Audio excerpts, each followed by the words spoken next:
And welcome back to the Splitting Hairs podcast presented by Jackrabbit Illustrated. Matt here again today to talk to you about the Jackrabbit's third commitment of the class of 2023, Joey Neumann, a tight end from Antioch, Illinois. So Joey is an exciting player indeed. He's the second tight end in the class. First one we just profiled, Davin Stoffel. We just profiled him just a little bit ago. So we're going to get into Joey here. And again, exciting player. One of the prep sites that handles recruiting or high school ratings in Illinois has Joey rated as the number 3 tight end for this class, which is really exciting. He's 6'4", 215, and he does play tight end.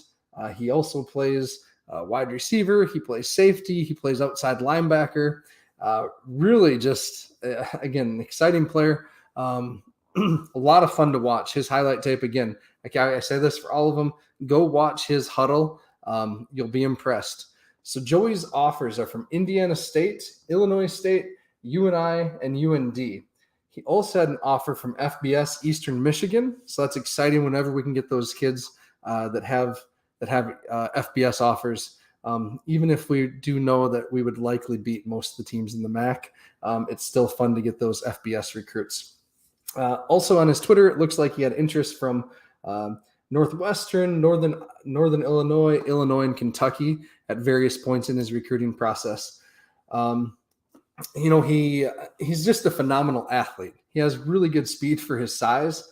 On his Twitter, he shows a video of him running the 100-meter dash this spring in 11.06 seconds. Again, he's 6'4", 215.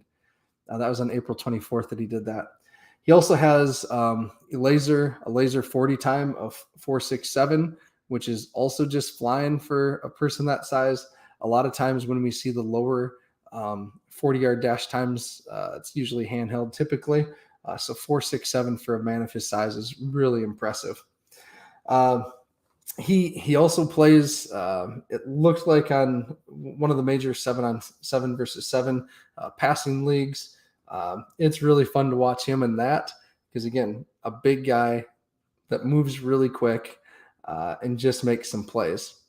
His production in high school. So, again, let's talk about this. Last year as a junior, he had 18 receptions for 307 yards, 17 yards per catch, 4 touchdowns, and then 3 2-point conversion receptions.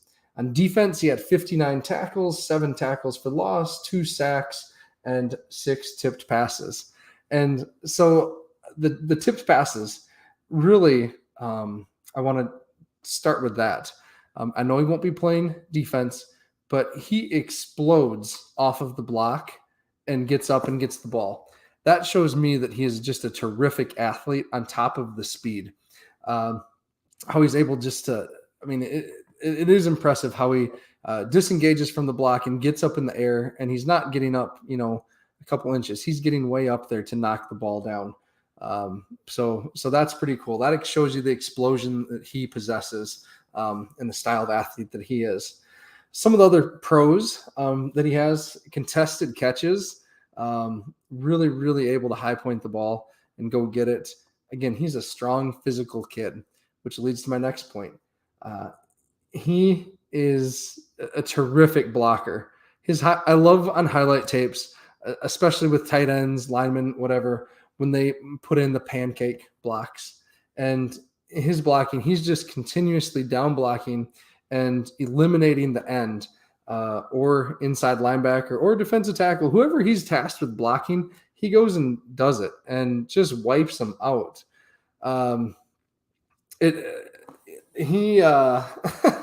My notes from this say that he's a mean son of a gun.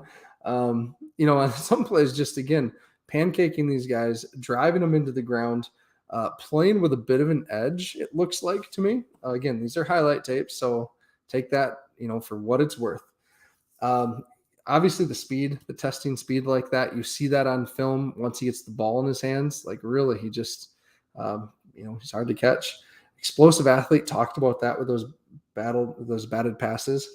And then the one thing I do want to talk about is his growth. On his huddle, he has highlights from 2019, which I think must either be middle school or freshman year, maybe JV tape. I'm not sure. And he was a beanpole. And it goes to show that he put in some work over the course of the last couple of years. And he, man, just really he has posts on his Twitter feed about his workouts. He can move some weight. And so that's pretty cool. So let's get into the cons. Talk about this just a little bit. One, the limited production, the 18 receptions. I'd love to see that being a little higher. Maybe we'll get it this fall for his team. His team, from the highlights that I was able to kind of see, does definitely look like a run first offense. And that's from watching some of his teammates as well. The offensive line and Joey just loved maul people in that run game. So I think he's a very capable receiver that in a different offense could have some very, very good production. The other con, limited route runner. A lot of his stuff is, flies down the field, just simple 5-yard outs, that kind of stuff, being a safety net for his quarterback. But again, he's averaging 17 yards per catch. So if you have that type of weapon that can break things open, go do it. And so, I'm all the confidence in the world that Joey can get that route running down. The work ethic, just seeing his growth from that beanpole in his 2019 video to what he looks like and the weight that he's moving today. No doubt that we are getting a hardworking guy right now. And again, I think that meanness, that edge that he kind of plays with on the field really is going to translate well. So both of the tight ends that the Jacks have got, that Davin and Joey now, are pretty dang impressive. They're different types a little bit, but I think both going to fit in really well with how the Jackrabbit offense utilizes the athletic tight ends that we have. They both are framey kids, room to grow, room to fill out. I mean, Davin again was at 205 and Joey was at 215, but they're 6'6" and 6'4" respectively. So room to fill out, room to get in the weight room, and even more, that college diet. I'm excited for both of them. The quarterback was our first, Cade Brown was our first commit of the year. He has to be pumped about getting two awesome athletic tight ends as his second and third commits for this class. With that, we'll keep these coming as the commits keep rolling in. I anticipate them to keep rolling in until we hit signing days. So these are going to be fun little profiles to keep doing. And with that, go big, go blue, go Jacks.